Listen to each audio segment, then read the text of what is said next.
సమాచారం కోసం 95 న్యూస్ ఇప్పుడు యాప్ లో మీ ముందుకు వచ్చింది. వెంటనే డౌన్లోడ్ చేసుకుని న్యూస్ అప్డేట్ తెలుసుకోండి. ప్రతి క్షణం ప్రజాక్షేమం కోసం. వయం సంభాషణ సంస్కృత పాఠ్యక్రమేషు ప్రథమ పాఠం పఠితవంతః, ద్వితీయ పాఠం పఠితవంతః, తృతీయ పాఠం చ పఠితవంతః. అద్య వయం చతుర్థం పాఠం పఠామః శృణ్మః చ. మనము సంభాషణ సంస్కృత పాఠంలో ప్రథమ పాఠం నేర్చుకున్నాం, ద్వితీయ పాఠం నేర్చుకున్నాం, తృతీయ పాఠం నేర్చుకున్నాం. అద్య ఈరోజు చతుర్థం పాఠం పఠామః, నాలుగవ పాఠం నేర్చుకుందాం. అద్యతన పాఠః అస్తి. ఈరోజు పాఠం ఏమనగా ఆం న వా. ఆం అంటే అవును, నా అంటే కాదు, వా అనేది ప్రశ్నార్థకం. ఎలా వస్తుందో మనం చూద్దాం. మనం ముందు నేర్చుకున్నాం సహ సా తత్ అని. అదే సహ బాలకః అంటే అతడు పిల్లవాడు. అదే అతడు పిల్లవాడా అనే ప్రశ్న అడిగినప్పుడు దాని సంస్కృతం ఎలా అడగాలి?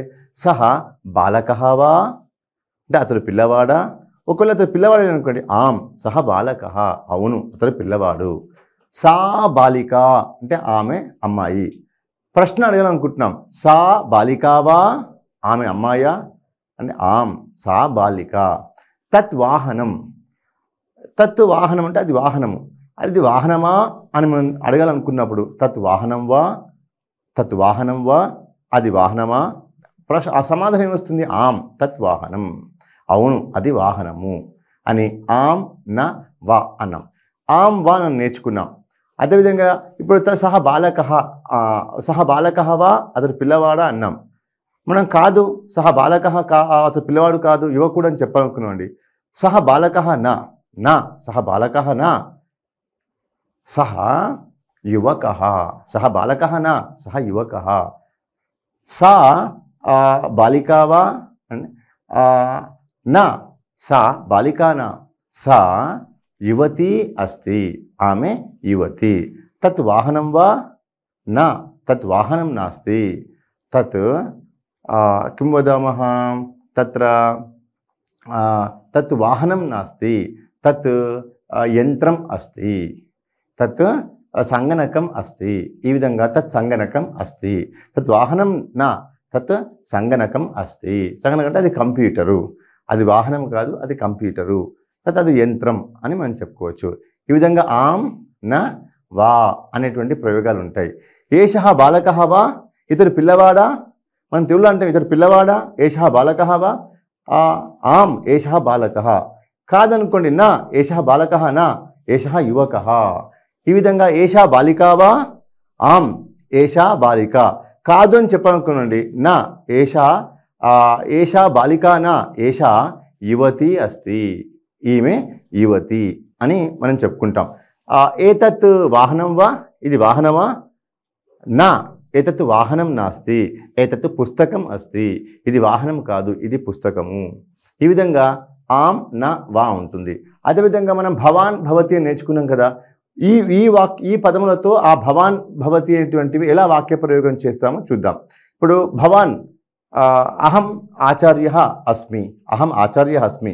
భవాన్ ఆచార్య వా, నువ్వు ఆచార్యువా, నువ్వు టీచర్వా, నువ్వు గురువువా అన్నామనుకోండి. భవాన్ ఆచార్య వా, వా అనే ప్రశ్న అడుగుతాం. అహం సంస్కృత ఆచార్య అస్మి, నేను సంస్కృత గురువుని. అదే భవాన్ సంస్కృత ఆచార్య వా, నువ్వు సాంస్క్రిట్ లెక్చరర్వా అంటే నా అహం సంస్కృత ఆచార్య నాస్మి అంటే ఉత్తరం ఏమొస్తుంది? ఉత్తరం సమానం అహం, అహం సంస్కృత ఆచార్య నాస్మి, అహం రసాయన శాస్త్రస్య ఆచార్య అస్మి, నేను రసాయన శాస్త్రం యొక్క గురువుని. ఏవం భవాన్ వైద్య వా, నువ్వు డాక్టర్వా. ఒకవేళ అవును అనుకోండి, ఆం అహం వైద్య అస్మి. ఆ సమాధానం ఏమొస్తుంది? భవాన్ వైద్య వా, భవాన్ వైద్య వా, నువ్వు డాక్టర్వా. ఆన్సర్ ఏం చెప్పాలి? ఒక అవును అనుకోండి, ఆం అహం వైద్య అస్మి, అహం వైద్య అస్మి. ఒకవేళ కాదనుకోండి, నా అహం వైద్య నాస్మి, అహం తంత్రజ్ఞ అస్మి, నా అహం గురువు అస్మి అని ఇలా ఆం వా నా అనేటువంటి పాఠాలు చెప్పుకుంటాం. అదేవిధంగా అమ్మాయిలు అనుకోండి, భవతి కిం వైద్యా వా, నా అహం వైద్య నాస్మి, అహం గృహిణి అస్మి. ఈ విధంగా మనము ఆం వా నా అనేటువంటి పాఠాలు నేర్చుకుంటాం. సంస్కృతంలో ప్రశ్న చాలా సులభంగా అడుగుతాం.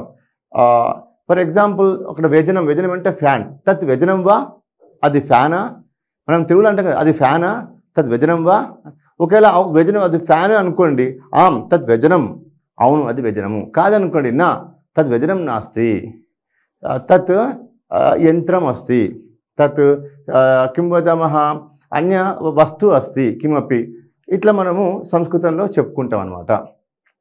తత్ వ్యజనం నాస్తి, తత్ కిం శీతకం అస్తి, అంటే అది ఒక ఫ్రిడ్జ్, శీతకం అంటే ఫ్రిడ్జ్, అది ఫ్యాన్ కాదు ఫ్రిడ్జ్. తత్ వ్యజనం నాస్తి తత్ శీతకం అస్తి. ఈ విధంగా ఆం వా నా, ఆం అంటే అవును, నా అంటే కాదు, వా అనేది ప్రశ్నార్థకంలో వస్తుంది. ఇట్లా ఎన్నో ప్రశ్నలు వేసుకోవచ్చు. మనం అస్తి నాస్తి కూడా నేర్చుకున్నాం.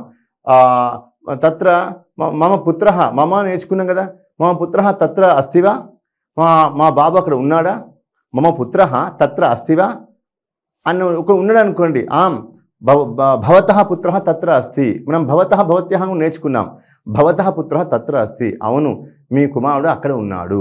ఈ విధంగా భవతః పుత్ర తత్ర అస్తి, మా పుత్ర తత్ర అస్తివా అని ప్రశ్న వేసినప్పుడు ఆం భవతః పుత్ర తత్ర అస్తి, అవును మీ కొడుకు అక్కడ ఉన్నాడు.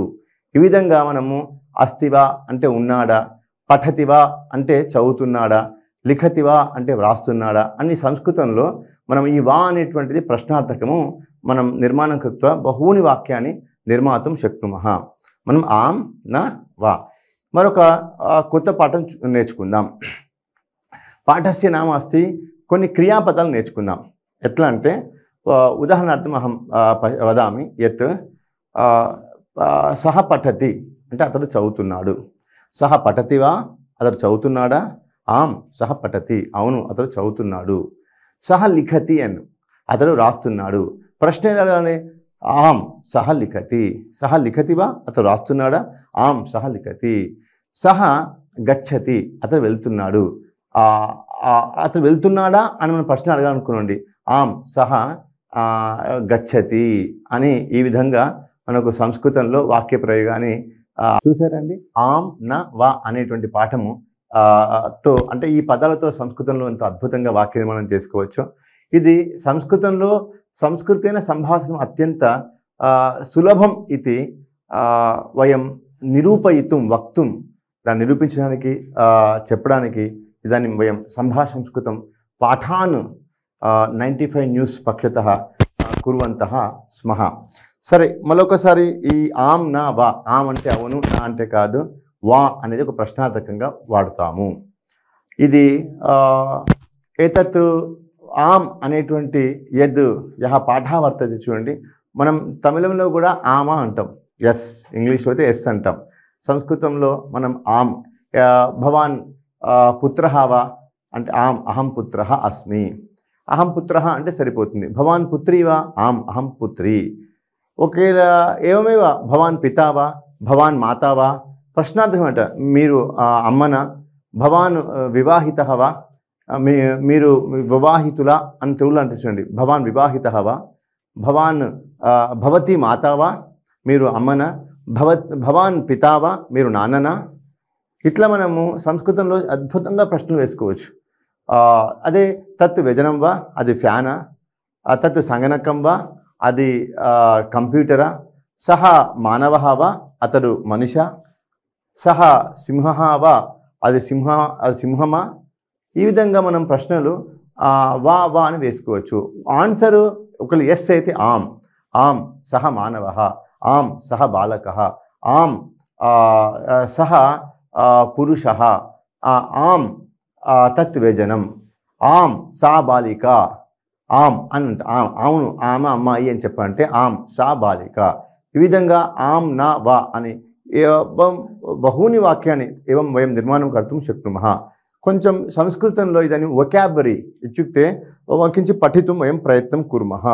వొకాబులరీ ఇత్యుక్తే తత్ర సంస్కృతభాషాయాं నిత్యవస్తూని బహూని భవంతి, తాని నిత్యవస్తూని వయం కించిత్ పఠితుం ప్రయత్నం కుర్మः. ఉదాహరణము ఇప్పుడు అద్దం ఉంది, అద్దంలో సంస్కృతం ఏమంటాం, దర్పణః అంటాం. దర్పణః అంటే అద్దము. సహ దర్పణః వా, అది అద్దమా, ఆం సహ దర్పణః, అవును అది అద్దము.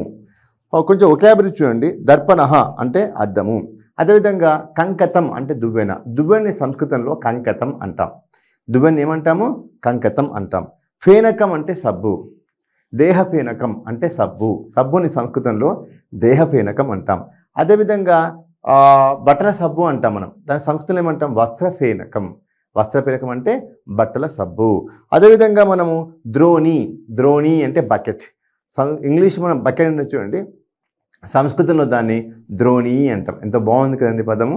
బకెట్ని సంస్కృతంలో ద్రోణి అంటాం. అదేవిధంగా మగ్గుని సాంస్క్రిట్లో ఉదంచని. చూడండి ఎంత బాగుంది పదము. ఈ ఇంగ్లీష్లో మనం మగ్ అంటాం, దాన్ని సాంస్క్రిట్లో ఉదంచని అంటాం. ఈ విధంగా అదే మనం ప్రశ్న వేయాలనుకున్నాం, సహ దర్పణవా, అది అద్దమా? ఆం సహ దర్పణ. కాదు అనుకోండి, నా సహ దర్పణ నా అంటే అయిపోతుంది. నా సహ దర్పణ నా అనొచ్చు. నో చేతి లేకపోతే సహ దర్పణ నా అని కూడా చెప్పుకోవచ్చు. తత్ కంకతం వా, అది దువ్వెన? ఆం తత్ కంకతం. కాదు అనుకోండి, నా తత్ కంకతం నాస్తి, అది కంకతము కాదు. నాస్తి అనకుండా తత్ కంకరం నా అన్న సరిపోతుంది. అదేవిధంగా తత్ ఫేనకం వా, అది ఫేనకమా? ఆం. 95 న్యూస్ ఆధ్వర్యే వయం చతుర్థం పాఠమపి సమాప్తం కృతవంతః. పునః ఆగామిని సప్తాహే ఆగామిని నూతన పాఠాన్ వయం పఠామः. పునః వయం పునర్మిలామः.